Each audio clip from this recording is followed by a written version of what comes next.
이렇게 20년 동안 130에서 150 왔다 갔다 하는 그 사이에 조금 특이할 만한 점은 논문들 사이에 분파가 나뉘었다는 점이에요. 그 분파는 하나는 The Lower, The Better, 하나는 제이커브 이론. 꼭 미국의 민주당, 공화당처럼 분파가 나뉘게 됐습니다. 자, The Lower, The Better 분파와 J-curve hypothesis, 정확한 발음으로 한번 들어볼게요. The lower, the better J-curve hypothesis.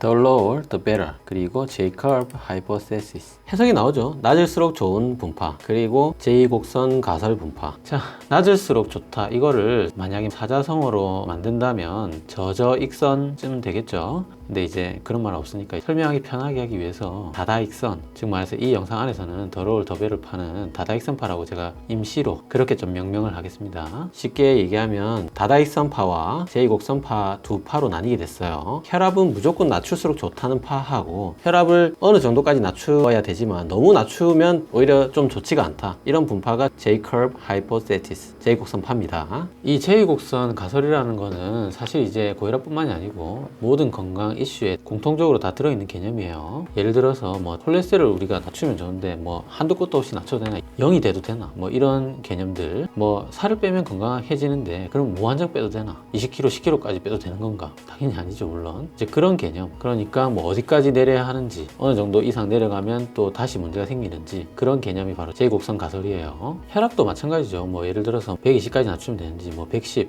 90까지 낮춰도 되는 건지, 아니면 딱 120까지만 된다, 뭐 이런 낮춰야 될 적정 혈압이 딱 있는 건지, 그런 것들에 대한 논란들, 가설들, 이런 게 바로 제2곡선의 개념이에요. 자, 이걸 보면 A가 The Lower, The Better 다다익선파고요, B가 그 중간 형태고요, C가 J-커브 이론. 자, J처럼 생겼죠. 이게 바로 제2곡선 가설이에요. 혈압을 낮추면 낮출수록 여러 가지 심뇌혈관 질환들이 덜 생긴다는 게 A 그림이죠. 자, 혈압이 낮으니까 병이 안 생기죠. 쭉 내려가죠. 근데 C는 보면 혈압이 내려가면은 병이 덜 생기다가 너무 낮으면 다시 도로 올라간다. 자, 요게 제이커브 이론이에요. 그 사이는 이제 B는 혈압이 어느 정도 낮출 때까지는 병이 덜 생기고 그 이상은 이제 크게 문제는 안 되지만 그렇다고 해서 효과도 없다. 이게 B 이론이고요. 자, 그림을 좀 크게 볼게요. 자, A가 The Lower, The Better 파고요, C가 제이커브 하이포테시스 파입니다. 자, 요런 두 파가 있다는 거예요. 20년 동안 의사들 사이에서 이렇게 분파가 생겨버렸습니다. 자, 제이커브가 있다는 이야기를 한번 읽어보겠습니다. 결국은 로테르담 연구에서 제이커브 곡선 가설이 증명이 되었지만 그렇다고 또 치료를 안 하라는 얘기는 또 아니다, 이 말이에요. 너무 낮으면 분명히 뇌졸중의 빈도가 더 증가하지만 그렇다고 치료를 안 하면 당연히 뇌졸중 발생은 증가한다. 이거는 기본 전제다, 이 말입니다. 그래서 결론은 어쨌든 너무 낮추면 좋지 않다는 제2곡선 가설이 있다는 거고, 또 어떠한 얘기를 보면 제2곡선 가설은 없다. 아직까지 결론을 내릴 수 없다. 이러한 J-커브 현상이 존재하는 것을 보면은 혈압을 과도하게 치료해서 발생했는지, 아니면 다른 혈압의 치료와 상관없는 일반적인 건강 상태에 따라서 이렇게 심혈관계 질환이 발생하는 건지 아직까지 결론을 내릴 수 없다는 얘기예요. 그래서 J-커브 곡선 가설이 왜 가설이겠습니까? 아직까지 논쟁이 있는 부분이 있기 때문에 가설이라고 하는 거예요.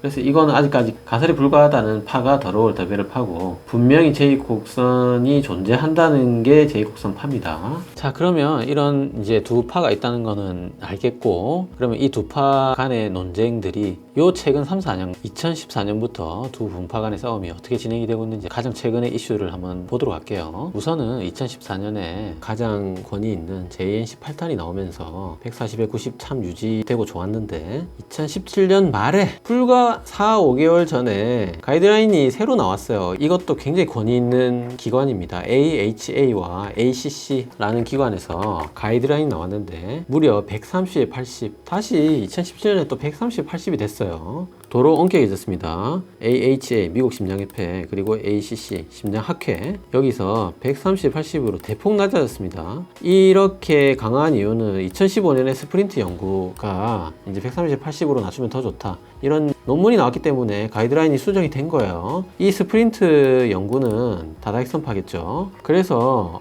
영상을 만들기가 굉장히 복잡해졌습니다. 골치가 아파졌어요. 제가 제약회사 입김은 없습니다. 140, 90 유지되고 있지 않습니까? 라고 말하기 하기에는 2017년 가이드라인이 130에 80으로 나와버렸기 때문이에요. 그런데 일단은 왜 130에 80으로 내려갔는지 그 의미를 알아야겠죠. 자, 2017년 가이드라인 ACC에서 나온 거죠. 자, 그림은 많긴 하지만 이거를 우리가 볼 수가 없습니다. 말도 안 되죠. 그래서 한글로 번역에다가 의미까지 해석해 놓은 사이트가 있어요. 여기 보면 계정의 의미는 해서 미리미리 예방한다. 이제 젊을 때 130, 80 정도였던 사람을 나이가 들었더니 결국은 고혈압이 되더라. 140에 90으로 가더라. 그래서 젊은 나이에 130에 80이라면 나이 들어서 140에 90이 넘을 가능성이 높은 것이라고 보고 미리미리 치료를 하자는 뜻에서 130에 80으로 이렇게 굉장히 타이트하게 개정을 했다. 이렇게 해석을 하고 있습니다. 제가 해석한 게 아니고 그 가이드라인 자체에 그렇게 나와 있어요. 아예. 자, 나무위키의 고혈압을 한번 봅시다. 나무위키가 뭐 그렇게 공인력이 있는 그런 사이트는 아니지만 자, 여기 나오죠. 고혈압의 기준 수치는 해가 흘러가면서 새로운 진료집이 나올 때마다 계속 낮아지고 있는데 이게 음모론이라고 제기하고 있다. 그런데 이제 당뇨와 마찬가지로 계속 엄격해지는 이유가 경계선에 있는 사람들의 고혈압으로 진행을 사전에 철저히 차단하고자 했기 때문에 내과 의사 논리를 떼나서 먹는 드립 정도로 보면 된다. 여기에는 아쉽게 각조가 없어요. 근거 자료가 안 붙어 있습니다. 이 이야기를 누가 썼는지 왜 이런 이야기를 썼는지 모르겠지만 이게 이제 2017년 가이드라인에서 130에 80으로 낮아진 거를 설명하기에는 말이 된다는 얘기예요. 자, 그런데 기준이 이렇게 마냥 내려갈 것 같지는 또 않아요. 자, 나오죠. 로얼 is better. 다다익선파고요. 제이컵 이론. 두 파가 다시 빅뱅이다. 이게 무슨 말이냐면 맥마스터 대학의 살림이라는 교수님이 더 최근에 자 2017년 4월에 다시 또 120 미만으로 너무 낮게 유지하면 심혈관 사건이 늘어난다. 이런 연구가 다시 나왔습니다. 란셋이라는 굉장히 권위 있는 학술지에 논문이 실렸어요. 그래서 120 미만으로 조절하는 거는 오바다. 그 밑으로 하면은 다시 사망률이 올라간다. 제이컵 이론을 뒷받침하고 있는 연구고요. 그래서 여기서는 이제 130으로 조절하자. 그러니까 130은 놔두자. 140 이상인 사람을 130까지 치료를 하자. 2017년에 The Lower the Better 파의 논문에 근거한 가이드라인이 130, 80으로 대폭 낮은 채로 나오긴 했지만 여전히 2017년에도 란셋 논문에 의하면 맥마스터 대학의 살림 교수가 결국 너무 낮은 것은 안 된다는 이런 제이커브 파의 뒷받침이 되는 그런 결과를 또 내면서 제이커브 파가 아직 죽지 않았다. 그림자가 사라지지 않았다는 이런 얘기를 하는 거예요. 논쟁이 계속되고 있다는 반증입니다. 이게 2017년에 130, 80으로 낮아진 걸로 나왔다고 해서 당황할 필요가 없습니다. 고객님, 당황하셨어요?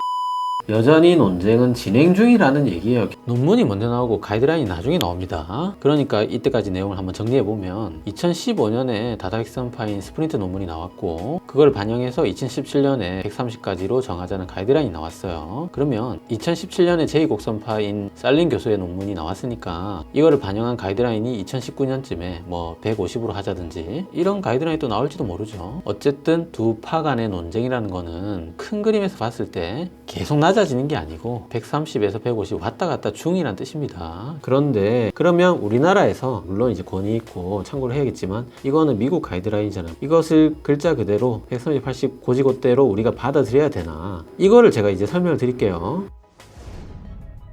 주요 해외 학회 가이드라인이 130, 80을 권고했는데 국내 지침은 어떻게 할 것인가? 2017년에 47회 대한고혈압계 추계 학술대회에서는 140에 90 그대로 간다고 얘기를 했습니다. 대한고혈압학회 이사장님이 하신 말씀이에요. 여러 연구에서 130, 80으로 했지만 우리는 140에 90으로 간다. 아예 못 박았습니다. 자, 대한고혈압학회에서 대놓고 얘기했어요. 우리나라는 140, 90으로 간다. 그러면 논란 종결이죠. 그리고 이 2017년 가이드라인의 문제점이 또 하나가 있습니다. 이 130, 80이라는 연구가 도출된 이 논문에 아시아인 환자분들이 참여가 안 돼 있어요. 그래서 아시아인을 위한 가이드라인을 만들자고 한국과 일본이 주도적으로 참여하기로 이렇게 지금 진행이 되고 있어요. 한국의 스프린트 연구가 시작이 될까? 일본에서는 이미 제2스프린트 연구에 돌입했다. 무슨 말이냐면 더러울 더베러 파가 맞는지 일본 환자들을 대상으로 진입을 했다는 얘기예요. 한국에서 아직까지 논쟁이 있고 그대로 반영하기 어려운데 한국에서도 이러한 대한 연구를 좀 빨리 했으면 좋겠다는 내용입니다. 자, 그러면 우리나라가 이 130에 80을 안 받아들이는 이유가 두 가지로 정리를 해볼 수가 있죠. 첫 번째는 제2곡선파의 논문도 계속 나오고 있다. 두 번째는 다다익선파인 스프린트 연구에는 아시아인이 참여가 안 되어 있다. 한국인의 건강이 반영이 안 돼 있다. 이 두 가지 이제 이해가 되시죠? 자, 대한고혈압학회 대표님의 말씀만으로도 나는 좀 부족하다.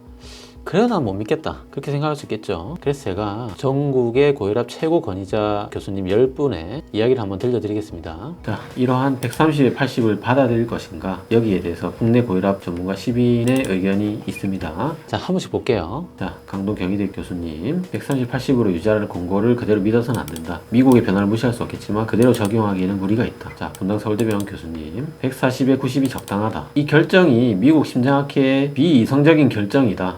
굉장히 세게 나가죠. 세브란스 교수님, 이 130, 80을 따라가면 650만 명의 고혈압 환자가 새로 생기는 일종의 참사가 벌어져요. 그래서 140에 90이 근거가 있다. 부산백병원 교수님, 자, 이분은 아마도 더롤 더베럴파가 아닌가 싶어요. 130에 80으로 낮춰서 진단하고 치료해야 한다. 이런 교수님도 있습니다. 분명히 우리나라에도. 서울대병원 교수님, 여러 가지 다른 질병도 있을 때는 130에 80을 기준으로 해야 한다. 이런 말씀을 하셨고요. 충북대병원 교수님, 마찬가지죠. 당장 고혈압 기준을 바꿀 수 없지만 심혈관 발생 위험이 높은 사람, 흡연자, 당뇨병, 만성콩밥병 환자인 이런 고위험군에서는 130, 80까지 낮추는 거를 고려를 해볼 만하다. 완전히 받아들이기는 어렵지만 이제 이럴 수 있다는 얘기예요. 자, 분당 서울대병원 교수님, 논란이 있는데 이제 고위험군이나 젊은 연령에서는 130을 따라가 보는 것도 괜찮다. 아산병원의 교수님, 자, 이분은 더롤 더베럴파인 것 같아요. 우리나라에서도 이렇게 타이트하게 조절을 하면 더 병이 덜 걸릴 거라는 국내 연구 결과도 있다고 말씀을 하시면서 한번 이제 적극적으로 치료하는 것도 생각해 보자고 말씀을 하셨어요. 자, 길병원 교수님, 자, 인종이 다르기 때문에 완전히 적용하는 것이 어렵고 우리나라에서 좀 더 대규모 연구를 지켜봐야 된다. 좀 더 지켜보자, 이런 내용이고요. 이대목동 교수님, 이분도 더러울 더베럴파인 것 같습니다. 기준이 좀 낮아져야 된다. 분명히 이제 미국의 변화가 우리나라에 영향을 미친 것으로 생각이 된다. 자, 이렇게 말씀하셨습니다. 결국은 우리나라의 유수의 교수님들도 약간의 갑론을박이 있기는 합니다. 디베이트가 있어요. 그렇지만 고수하자는 쪽이 조금 더 많기는 합니다. 자, 결론 말씀드릴게요. 가장 제가 하고 싶은 말은 뭐냐면 130이냐 140이냐 이거의 차이지 160 이런 분들은 논란이 없어요. 더러울 더베럴파고 제이컵하고 간에 어떤 기준을 들이대도 150이면 고혈압이에요. 수축기 혈압만 봤을 때는.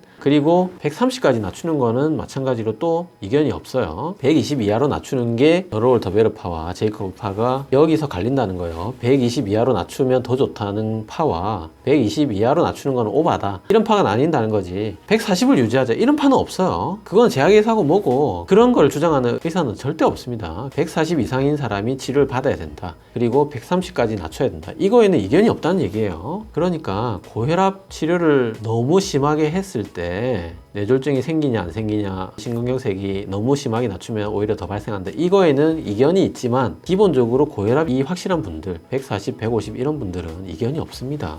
그거에 휘둘리시면 안 돼요. 나는 혈압이 140인데 고혈압 있는데 그거 약 먹으라는 거, 그거 의사들하고 제약의사들 농간이야. 혈압약 먹으면 오히려 뇌졸중 더 생겨. 치료하면 더 위험하대. 난 안 할 거야. 이렇게 말씀할까봐 제가 걱정이라는 얘기예요. 고혈압 치료 안 하면 뇌졸중 옵니다. 뇌졸중 예방을 위해서 고혈압 치료를 하지 말자고 주장하는 의사는 단 한 명도 없습니다. 그거는 제2곡선파에서도 주장하지 않는 이야기예요. 자, 뭐 의사들은 뭐 모든 걸 약으로 해결하려고 한다, 이런 비판 가능하죠. 근데 그 약을 안 먹으려는 근거가 고혈압 치료를 안 해도 되니까 이건 아니라는 거예요. 그건 음모론 맞습니다. 뭐 의사 불신하고 뭐 제약회사 혈압약 불신하고 다 좋은데 고혈압 치료를 하지 말자 이건 아니라는 거예요. 자, 오늘 약간 무겁고 심각한 주제였는데 세 줄약 보면서 마무리할게요.